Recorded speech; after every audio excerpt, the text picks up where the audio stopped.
Welcome to the Deep Dive, where we transform complex, cutting-edge technical source materials into clear, actionable strategy for you, our dedicated listener. Today, we have a mission that's really at the heart of the future of urban mobility.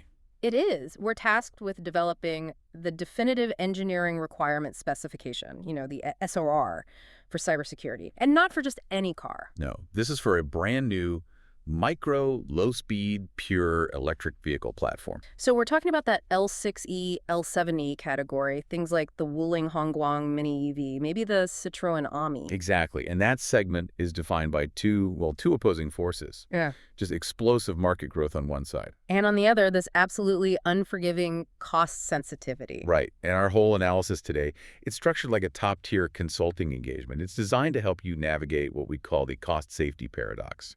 That paradox really is the central tension of this entire deep dive, isn't it? I mean, how do we engineer world-class robustness and security from the ground up, achieve global compliance, when the business model demands that every single dollar saved is what makes you competitive? And you have to. Yeah. You're not just building a product, you're building a platform that has to be legal, secure, and viable, everywhere. Globally. And that urgency is really defined by this ever-widening gap between regulation and architecture. We call it the regulatory scissors gap. The scissors gap, I like that. Yeah, because you've got global standards led by UNECE in China that are getting tougher and tougher, demanding security to be designed in. And then you have the vehicle architectures themselves, which are, by necessity, simplified and low cost. So the blades are closing. They are. And if you don't factor compliance into the platform's e-design today, from day one, you genuinely risk launching a product that is already illegal in your key markets. Which would make a multi-million-dollar investment strategically, fatal. Totally fatal. So our job today is to provide an SOR that prevents that specific outcome. Okay, let's unpack this strategic landscape and jump right into the core risk profile, because we have to fundamentally change how engineering teams even think about these vehicles. The initial gut instinct in the automotive sector maybe 5 years ago was pretty simple. A vehicle that's capped at, say, 45 or 60 kilometers an hour, it just presents less risk than one doing highway speeds. Right. The thinking was less speed, less risk, less investment needed. Exactly. So our sources challenge that head on. Why is it so important for the project team to just discard that idea that low speed means low risk in cybersecurity? Because the risk isn't about the kinetic energy of the vehicle. It's about the attack surface exposure and the architectural vulnerability of its digital nervous system. Micro EVs, they face these unique high-risk threat scenarios that just don't really apply to high-end luxury cars. Okay. We've identified 3 primary factors that makes the risk profile of a micro EV unexpectedly high. Let's start with the one that feels the most counterintuitive for a modern connected car, which is the physical attack surface. The usage model is the key here. It's totally different. These micro EVs are optimized for dense urban fleets. So think car sharing, rental services, corporate pools. So not a privately owned vehicle sitting in a garage overnight. Exactly. These vehicles are repeatedly accessed by dozens, maybe hundreds of different users. And you don't know their identity, you don't know their intentions over the life of the vehicle. Which means all the physical interfaces are just constantly exposed. Constantly. The OBD2 port, the USB ports for charging and data, these are all physical entry points into the vehicle's network.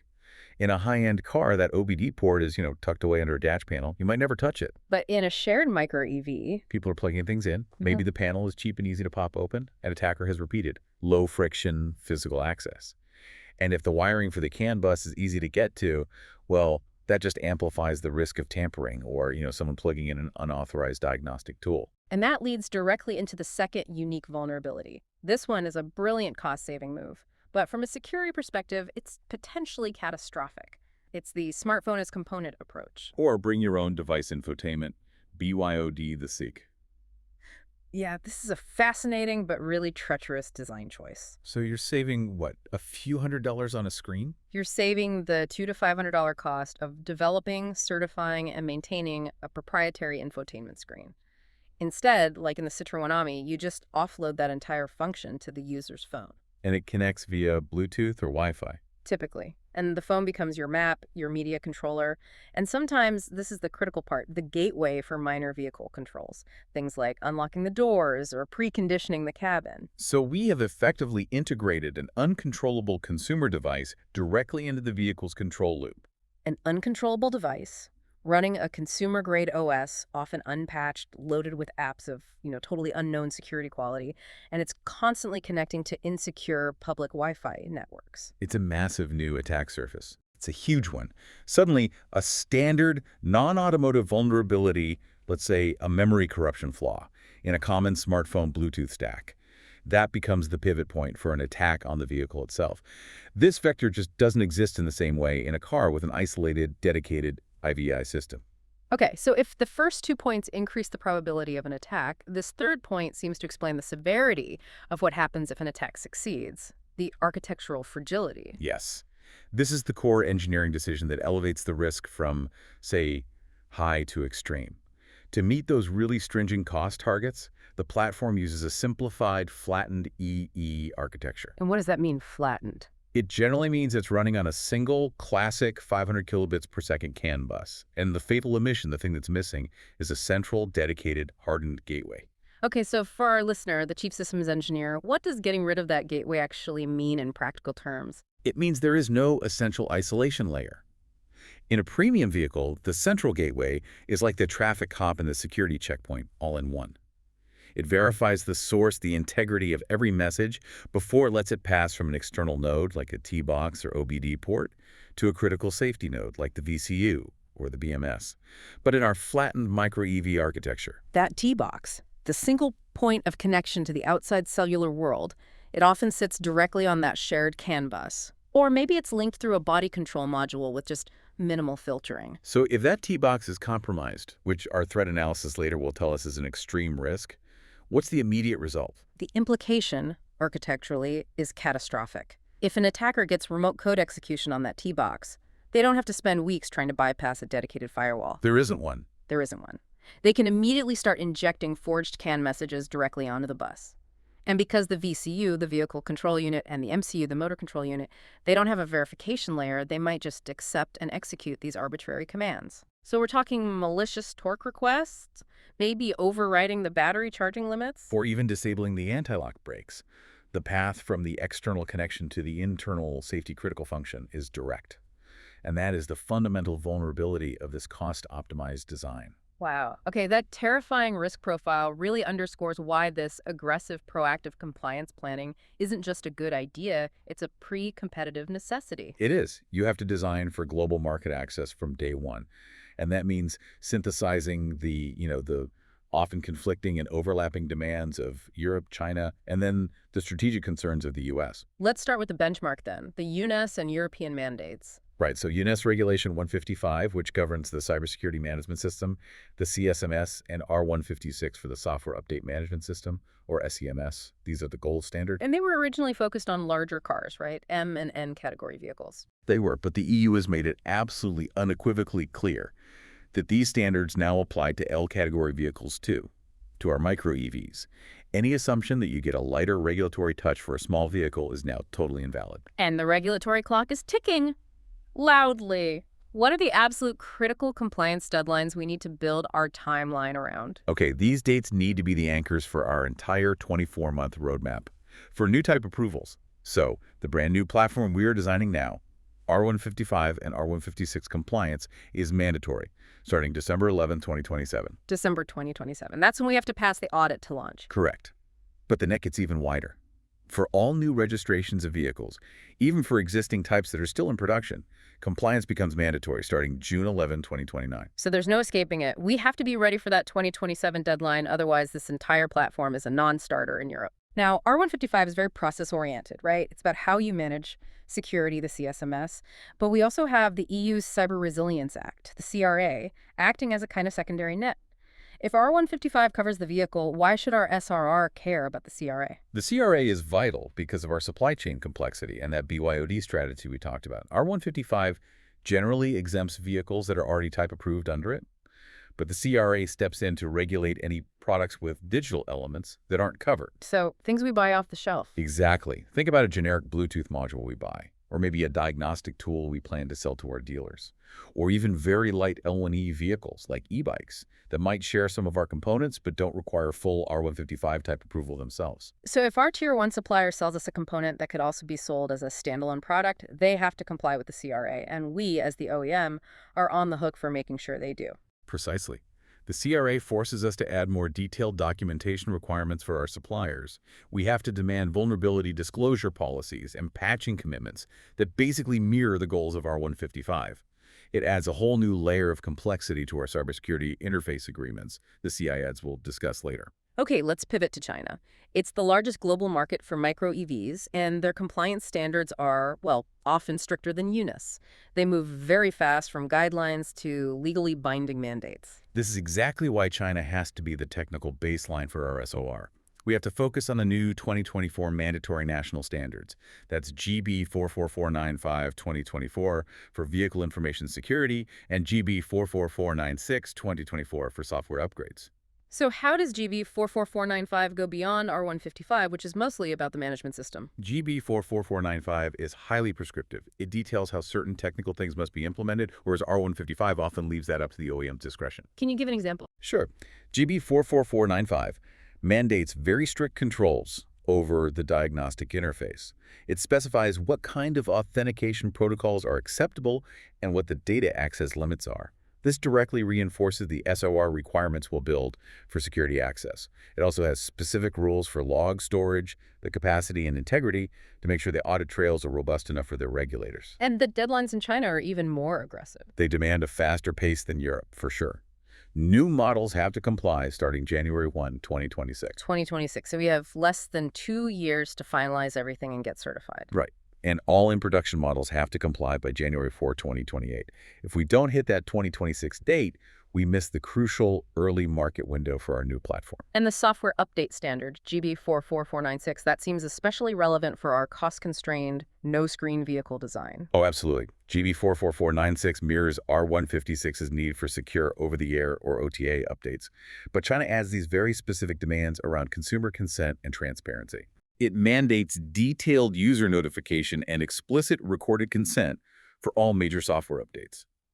Now, for our micro EV that probably doesn't have a screen, the SR has to mandate that this entire consent process is handled through the secure mobile app that's bound to the vehicle, and that the consent logs are reliably uploaded to the OEM's cloud for any future regulatory audit. You also mentioned the GBT standards, the technical recommendations. They aren't legally mandatory, so why are they so important? Correct, they're officially recommended. But in practice, standards like GBT 40857s for gateways or 41578 for charging systems, they function as the de facto technical checklist that the Chinese testing bodies like CATARC use during the type approval review. So if you don't follow the spirit of the GBT standards... The approval process becomes incredibly difficult. You're just asking for delays. So for our SOR, we have to treat them as if they're mandatory technical references. Okay, finally, the U.S. market. A totally different model. It's self-certification, but the real cybersecurity risk isn't about technical compliance, it's about geopolitics. It's about trade restrictions. This is a major strategic hurdle, and it's driven by national security concerns. You're talking about the Department of Commerce's proposed BIS ban. Yes, the Bureau of Industry and Security. The proposed rules, which we expect around 2025, they aim to prohibit the import, sale, or even use of what they call vehicle connected systems, or VCS, that use hardware or software from countries of concern.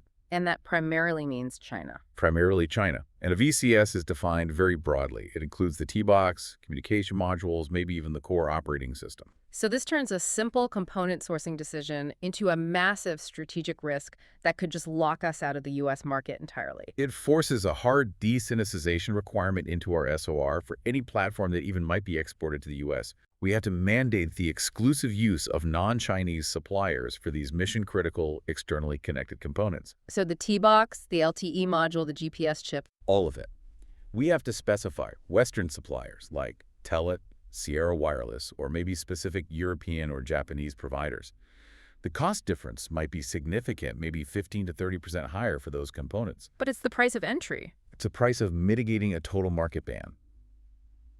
Our SOR has to reflect that premium as a non-negotiable strategic defense mechanism. Okay, with that regulatory landscape mapped out, we have to ground our requirements in the engineering reality of the vehicle. You mentioned this EE architecture is fundamentally constrained by cost. It is, and that yields a very specific, highly flattened design. So contrast this for us. How is this different from the premium domain or zonal architectures we see in high-end cars? High-end vehicles use, high-speed Ethernet backbones and powerful isolated domain controllers. There's one for the powertrain, one for the body, one for infotainment. And communication between these domains have to go through a robust, physically and logically isolated central gateway. But our micro EV is different. Our micro EV uses the classic CAN bus running at 500 kilobps. It's basically a shared communication highway. The main components, the VCU, BMS, MCU, BCM, they're all on this one bus. And the T-Box, our critical external node for connectivity, it's either directly on that bus or connected through the BCM with very little filtering. So the weakness, again, is that single highway approach. No gateway means the CAN bus is directly exposed. And that must constrain the security solutions we can even use. It fundamentally constrains them. Because we're relying on that classic CAN bus, the available bandwidth is just. It's scarce. And this limits our ability to implement security measures that are computationally expensive or have a high overhead. Like full end-to-end encryption for every message. Exactly. That would just consume too much bandwidth and introduce totally unacceptable latency. This architectural compromise, it defines the entire scope of our TARA, our threat analysis and risk assessment. All right, let's move to the results of that TARA, which was developed using the ISO 21434 methodology. These top 5 threats are the specific targets our SOR requirements have to defeat. And these threats, they are very specific exploits that target those cost-saving architectural decisions we just talked about. Let's start with number 1. T01, T-Box remote control, which is identified as an extreme risk. This is targeting the vehicle's primary lifeline to the outside world. This is the most dangerous remote vector, without a doubt. It involves exploiting weaknesses in how the telematics unit handles external communications. The T-Box often uses common protocols like MQTT for data, or maybe SMS for simple commands. And the vulnerabilities come from a poor implementation of those protocols. Right. If they're implemented without proper encryption, or with weak authentication, or if there are flaws in how they parse network messages, a successful compromise allows an attacker to use the cellular connection to send forged CAN messages directly to the vehicle. Unlock, start, or worse. Is there a strong industry precedent for this kind of failure? A real-world example? There is, and it's a perfect terrifying reference point. The HopeChart T-Box vulnerability case. Security researchers were able to gain control over thousands of vehicles. It showed that poor input validation in the cellular stack can let an attacker on a public network effectively become the vehicle operator. They were sending instructions that circumvented all the safety interlocks. And that's why it's classified as extreme. High impact, proven exploitability. Exactly. Okay, so if T01 is the long-range remote threat, then T02, Bluetooth protocol stack vulnerabilities rated as high risk. This sounds like the hidden proximity bomb that's a direct result of our smartphone as component strategy. Absolutely. That decision to use the user's phone for the IVI just exposes the vehicle's Bluetooth module to a whole world of new attacks. Bluetooth stacks are notoriously complex, often hundreds of thousands of lines of code. Which makes them fertile ground for bugs. Fertile ground for memory corruption flaws. Take the Perfect Blue vulnerability, CVE 2024-45431, that we cited in the source material. This type of flaw allows for remote code execution, or RCE, without requiring the attacker to even complete the standard pairing process. They just need to be in range. So an attacker in a parking lot or at a traffic light could potentially get a foothold onto the Bluetooth module with no user interaction at all. That's precisely the threat. And once you have RCE on that Bluetooth module, which is connected to the CAN bus, the attacker has a low latency pivot point. They can inject malicious messages directly into the control domain. It bypasses the need for physical access. It bypasses a cellular network attack. It makes it a really high probability vector in the dense urban areas where these cars are used. Let's move to the physical threats, TO3. OBD, key cloning, rated high risk. This is a classic vulnerability, but it sounds like it's amplified by the lack of gateway isolation in our architecture. It is. This is a massive issue in the volume car market, especially where theft of economical vehicles is common. Thieves use these cheap, readily available tools, sometimes just a few $100s, that plug into the OBD2 diagnostic port. And if that port connects directly to the powertrain CAN without strong authentication, the tool can read the vehicle's immobilizer data, the seed keys, and then write a new, unauthorized electronic key into the BCM or VCU's memory. I've seen videos of this. The whole process takes, what, less than a minute to steal the car? How does this threat leverage our flattened architecture specifically? It directly leverages the lack of gateway protection. In a high-security vehicle, that diagnostic access is heavily filtered. But in our micro-EV, because the powertrain CAN is often the main bus, the OBD2 connection is essentially a direct security bypass if that authentication is weak. The thief's tool just pretends to be an authorized service technician, and the vehicle has no internal mechanism to reject those requests. So our SOR has to turn that 45-second job into an impossible task. It has to. Next up, TO4. Aftermarket accessory injection, rated medium risk. This is where user convenience really starts to sabotage security. This is the user-introduced security hole. Users plug in these insecure OBD dongles, maybe for insurance tracking or for those popular Carly kit boxes that give you Apple CarPlay or Android Auto. And these things are sourced from the consumer electronics world. Right, where security hardening is often minimal. They might be running ancient, unpatched versions of Linux or Android. They often ship with weak or default credentials, and they are essentially networked computers sitting directly on your vehicle's CAN bus. So if that aftermarket box gets compromised remotely, say, through a known vulnerability in its own Wi-Fi stack, it gives the attacker an already authenticated physical pivot point right onto the vehicle network. Exactly. They serve as an ideal attack pivot point. Mm. The source material mentioned cases where zero-day vulnerabilities were found in mass-market CarPlay integration boxes. So even if our core ECU security is perfect, a $50 aftermarket dongle can render the entire system vulnerable. And finally, TSO5. Firmware reverse engineering and tampering, medium risk. This one targets the hardware itself. Yeah. During development, engineers use debug interfaces, things like JTAG, SWD, UART, to monitor and program the chips. But if those interfaces aren't permanently sealed on the mass production PCBs? An attacker with physical access can attach probes, dump the firmware, extract our proprietary encryption keys, and analyze the communication protocols. The goal in the micro-EV space is usually pretty clear. Flash a custom firmware to bypass the speed limits, increase battery output, or just disable the anti-theft systems.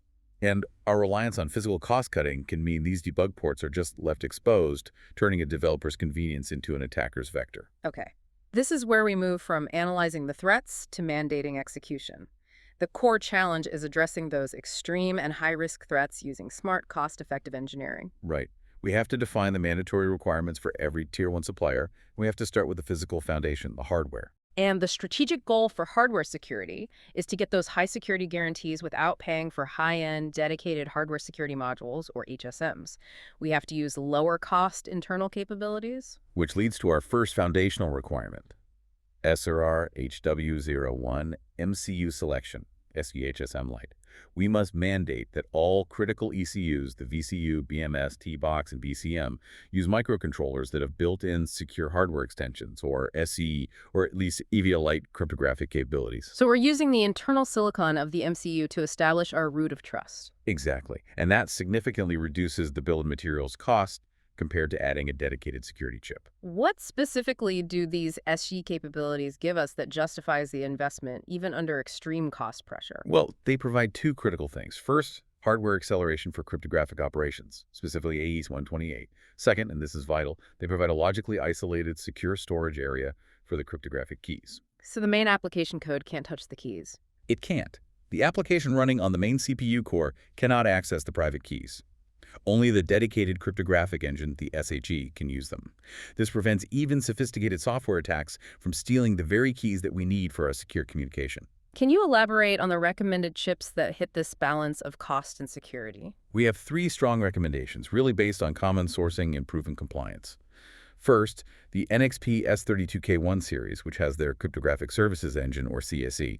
It's robust, provides the AES-128 acceleration, and it's widely available for volume production. Okay. Second would be the Renesas RH850F1X series, which features their ICUS. That also meets the SHE specification. And finally, the Infineon Travio's second body entry MCUs, which integrate an embedded SHE, or EAHE. Choosing one of these common platforms means we meet the security goal without creating a supply chain nightmare. The acceptance standard for these chips is critical. How do we verify that this HSM Lite approach is actually fast enough for the 500 kilobits CAN bus? The standard has to be low latency performance for real-time security. The supplier must prove through testing that the hardware's AES-128 operation delay, the time it takes to encrypt or decrypt a block of data, is under 100 microseconds. And if it's slower than that? If latency is higher, the overhead from our secure communication could disrupt the real-time messaging of critical commands, which would create a functional safety hazard. And we also have to verify that the key storage area is in one-time programmable memory and is physically segregated from the main application CPU. Next, let's address that physical threat. TITO5, SOR, HW02, debug port security, making sure developer convenience doesn't become a thief's opportunity. Rigorous physical security here is just non-negotiable under both R155 and GB 44495. All JPOG, SWD, and UART debug interfaces on the mass production PCBs must be permanently disabled. What's the best way to do that? The preferred method is hardware sealing using eFuses. You're basically blowing a permanent electrical link to disable the port. At a bare minimum, you need very strong password protection that's locked in the boot code. But what about maintenance? Repair, rework, authorized diagnostics. How do we manage that without breaking the security seal? The exception has to be secured by the OEM's public key infrastructure, or PKI. We require a robust challenge response authentication mechanism to temporarily unseal those ports. So an authorized tool sends a challenge. And the MCU uses a burned-in private key, known only to our manufacturing system, to compute the correct response. If the response is valid, the port is unblocked for a limited time. This ensures that only OEM-trusted personnel and equipment can access those debug functions. Okay, let's move to the communication layer. This feels like the hardest engineering trade-off, securing a low-bandwidth flat CAN bus. This is where we maximize the benefit of that SCE investment we just made. SRCOM-01, Secure Onboard Communication, SecOC, becomes mandatory for all messages related to critical safety functions. So torque control, braking status, steering inputs, door locks. All of it. We specify using the AUTOSAR keys methodology. Even if we're not running a full AUTOSAR OS, we use the framework because it's standardized and it's been audited. Okay, let's get specific on the crypto implementation. We mandate AES-128 CMAC for generating the message authentication codes, or MACs. Now, to prevent replay attacks, where an attacker just records and plays back a valid message, we have to include a freshness value. But putting a full 32-bit timestamp or a big counter in every message would be way too expensive on a 500 kilobps bus. Prohibitively expensive. So this is where the cost-safety paradox dictates a very specific technical choice. And how do we conserve that bandwidth? We mandate using a truncated counter for the freshness value. Instead of a full counter, we use only the lower bits and reset it periodically. But more importantly, to keep real-time performance and prevent bus saturation, the length of the MS itself must be truncated to between 20 and 28 bits. So wait, you're saying we have to intentionally shorten the security code just to make it fit? Precisely. It's a calculated trade-off. If we used a full 32-bit MSE, the constant overhead on all those critical messages would increase the bus load beyond the safe operating window of the CAN controller. You'd risk message collisions and functional safety failures. That 20 to 28-bit range is the sweet spot that maintains high collision resistance while preserving bandwidth. That detailed constraint is exactly what an SOR needs. Okay, next, addressing the lack of a physical gateway. SRCOM-02, gateway logic, and firewall. Since we can't afford a dedicated high-end gateway ECU, the T-Box and the BCM have to be logically programmed to serve this security function. We need two layers of defense here. First, strict CAN ID whitelist filtering. Meaning the T-Box can only send a very specific, pre-approved list of messages. Exactly. For example, it can only send specific door unlock or vehicle status messages. Any message with an unauthorized or malformed CAN ID that originates from the T-Box must be immediately dropped and logged as a security violation.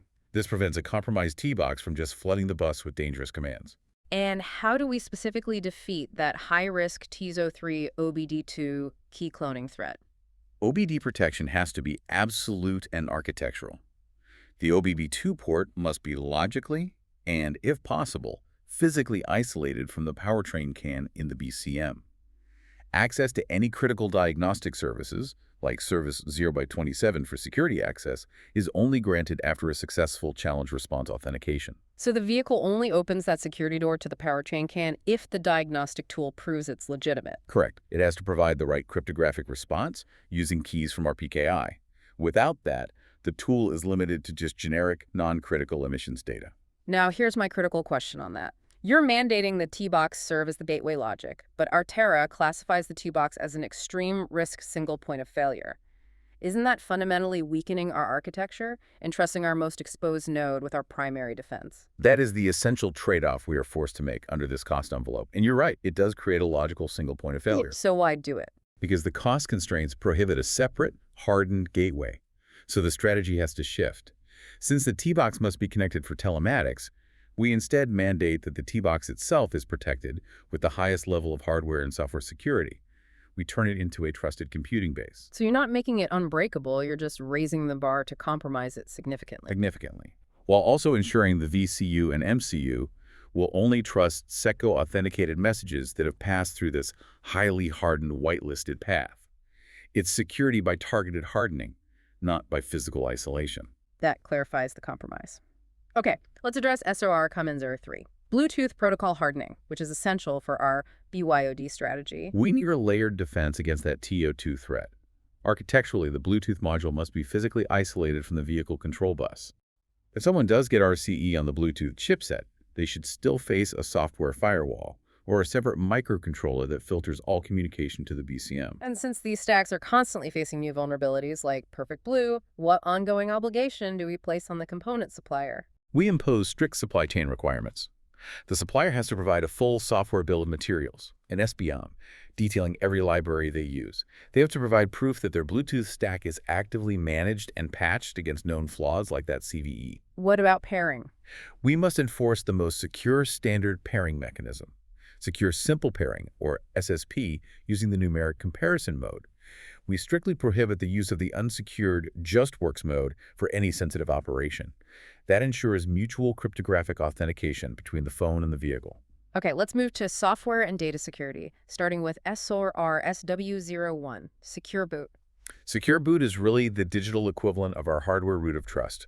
All critical ECUs, VCU, T-box, BMS must perform a cryptographic check as soon as they power up. So it's verifying the digital signature of the bootloader and the application software? All right, and this entire chain of trust is anchored by booting the public key hash into the MCU's one-time programmable area.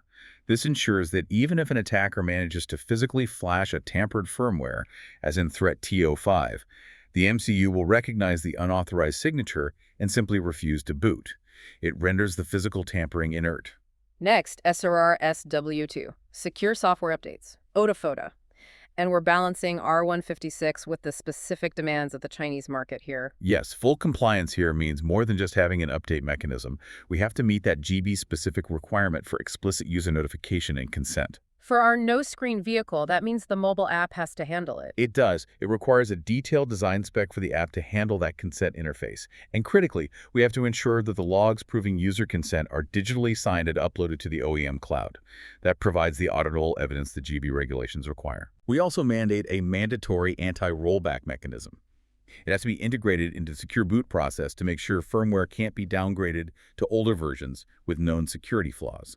That prevents a whole class of attacks. Finally, SOR Data 01, data compliance, driven by China's very strict GBT 4464, which has major design implications for any active safety systems. This is a critical regulatory hurdle for market access in China. They take a very protective stance on domestic data. The core principle is localization and user control. Meaning sensitive personal data can't leave the vehicle without permission? Right. GPS tracks, camera footage, facial recognition data, voice recordings. Yeah. They must not be uploaded to the cloud by default without explicit user authorization and, in many cases, a state security evaluation. So if we install a driver monitoring system, a DMS, that uses facial recognition to detect driver fatigue, how does that mandate local processing? It dictates architectural purity for data handling. The requirement specifies that the complex algorithm for facial recognition or driver state analysis has to complete its processing locally on the ECU. The system should only transmit anonymized status results, like driver ID 1 is alert, and not the raw imagery or video streams. So it's a compute-at-the-edge design. Exactly. It minimizes our regulatory and privacy exposure under strict regimes like GB 44464, and it simultaneously sets a high global standard for privacy by design. The requirements are defined, but the product is ultimately built by our suppliers. R155 places all the accountability for supply chain security squarely on the OEM. That makes the Cybersecurity Interface Agreement, the CIA, the single most important contract. It is. The CIAD must be signed during the RFQ phase. It's Yeah. a prerequisite for even engaging with us. It's the legal definition of shared responsibility, and we use the RASIC model to define that. Responsible, accountable, support, consulted, informed, to eliminate any dangerous gray areas. Precise. Okay, so let's walk through the accountability for the most complex tasks. For the foundational threat analysis, the TARA, who does what? For TARA, the supplier is responsible for conducting the detailed threat analysis on their specific component. The OEM is accountable for aggregating all of those into the final whole vehicle TARA, making sure no systemic risks are missed. Key management is highly sensitive. How do we split that responsibility? The OEM is responsible for generating the master keys and managing the entire PKI. The supplier is in the support role. They have to securely receive our keys and use a highly protected manufacturing environment to inject them into the MCU, ensuring those keys never leave a secured environment. What about after launch? Post-SOP vulnerability monitoring. If a new CVE is found in open source software inside a component, whose job is it to track it? That's a shared responsibility. The supplier is responsible for monitoring their SBOM for new CVEs and reporting them to us.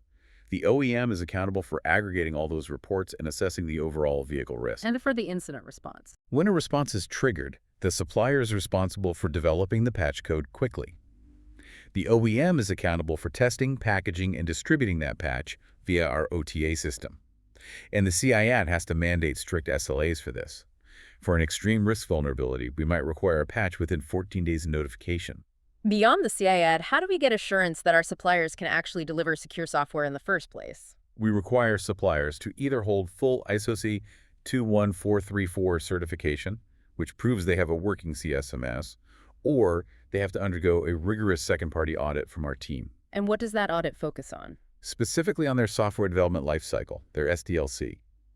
We check for two critical technical things: the mandatory use of static analysis, or AST, tools to check source code for flaws, and mandatory known vulnerability scanning, or SCA, tools to make sure third-party libraries aren't introducing known CVEs. And that SDLC audit is essential for mitigating those software-based threats like TO2 and TO4. Yeah. Okay, finally, the verification and validation strategy. The goal here is to guarantee homologation success and prove that our cost-sensitive security measures actually work under attack. Our V&V strategy has to be comprehensive. It has to cover both functional safety assurance and intentional attack simulation. Let's start with functional safety. We mandate hardware in-loop, or HIL, testing for the VCU and BMS. This involves physically injecting faults, like malformed or unauthenticated SecOC messages, into the HIL setup to verify that the ECU defaults to a safe state instead of executing a dangerous command. It proves our fallbacks work. What about the toolbox with its complex OS? Because it's running Linux or Android, we require automated vulnerability scanning with tools like Nessus or OpenBAS. And this scan has to be performed before every single software release, even minor patches, to ensure no new CVEs have slipped into the production candidate. How do we test the resilience of our communication interfaces against high-volume malicious input? That requires fuzz testing. We use specialized tools like DefenseX or Bestorm to just bombard the TAN bus, the Bluetooth stack, and the T-Box's IP interfaces with massive amounts of randomized and deliberately malformed data. And you're looking for crashes. We're looking for crashes, memory leaks, or any unexpected behavior that could be exploited for remote code execution. Fuzzing is mandatory during both the design verification and production validation stages. And the final gate before launch is the human element, the whole vehicle attack simulation. That's the mandatory penetration test, the pen test. We have to hire a certified, independent, third-party white hat team to simulate real-world attacks. This covers the entire threat matrix: physical, near-field wireless, and remote cellular attacks. And when in the timeline does that pen test have to happen? The pen test must be completed and all critical and high vulnerabilities fixed 3 months before start of production. That gives us enough time for remediation and retesting before the homologation process begins. And for Chinese market compliance specifically? We require dedicated item-by-item compliance testing against the checklists from GB 44495.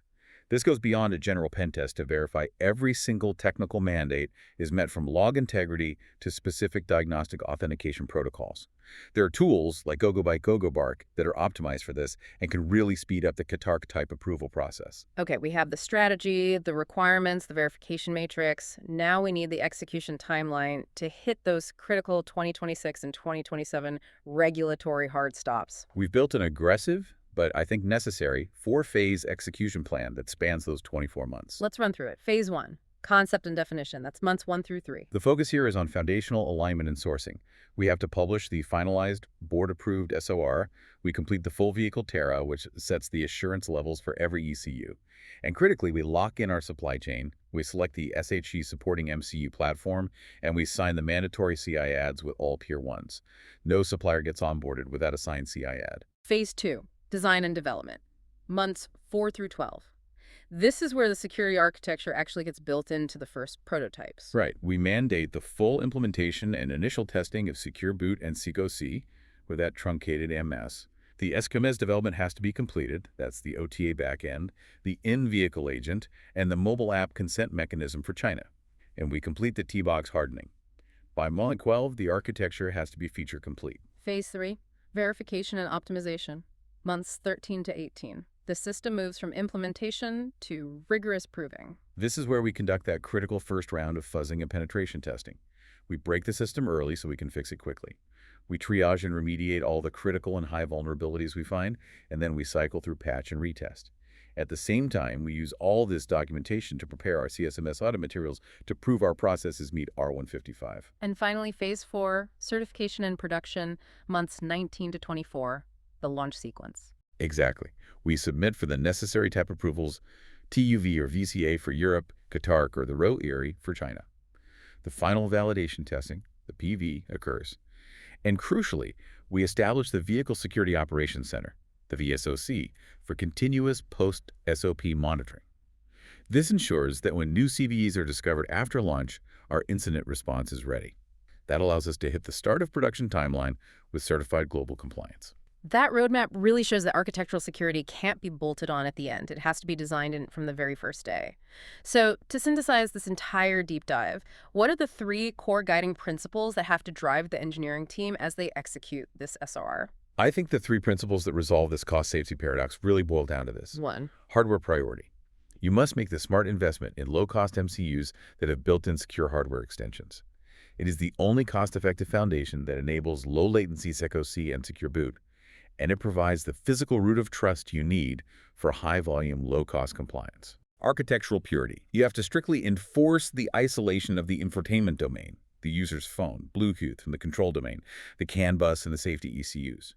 Even though the T-box has to function as the gatekeeper, its logic has to be rigorously hardened to prevent any external compromise from reaching those critical systems. And the 3rd principle? Global compliance baseline. Don't try to develop 3 separate security packages for each region. Use China's GB 44495 as your technical implementation baseline. Do that because its requirements are so specific, mandatory, and highly detailed.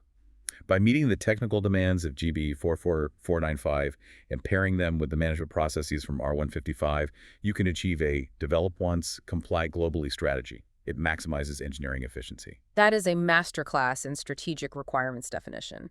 We've moved from a paralyzing paradox to a detailed, actionable blueprint. And you've shown that security in a cost-sensitive market doesn't require expensive feature stacking, but rather smart, targeted architectural rigor and mandatory process compliance from day one. Absolutely. And, we analyzed the immediate threats from unmanaged consumer devices, which led us to mandate local data processing for systems like DMS under regulations like GB 44464. But this raises a profound strategic question for the future. Go on. If we enforce local computation to satisfy these stringent data privacy laws, are we, in the long term, limiting the vehicle's ability to use advanced centralized cloud services? Things like real-time AI-enhanced safety features or predictive maintenance that rely on aggregated raw data? The tension between guaranteeing consumer data privacy through edge computation and achieving next-generation safety performance through centralized cloud intelligence. That's going to be the defining architectural challenge for the next platform. A fascinating tension between privacy, safety, and regulatory feasibility in a rapidly evolving connected world. That's a powerful final thought. Thank you for guiding us through this essential deep dive into micro EV cybersecurity. Thank you. We hope this session provided you with the clarity and strategic framework you need to launch your platform successfully and compliantly.